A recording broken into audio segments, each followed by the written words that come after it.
Era mia mamma una bravura, mia mamma.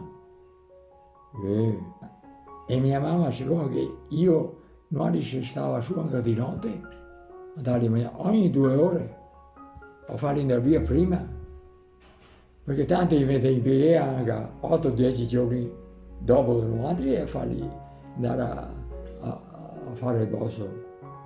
Più caldo che si faceva, più spesso che si dava foglia fresca e prima andavano a fare il bosso.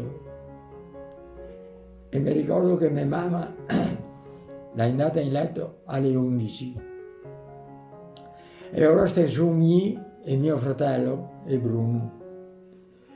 Mio fratello fino alle 2 veniva a mangiare e dopo veniva via.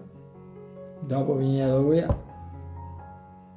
Ma alle 2, prima delle 2 non si sapeva perché guardate che hai in dormenza, si è dormita e sicuro e non sapeva se si era svegli.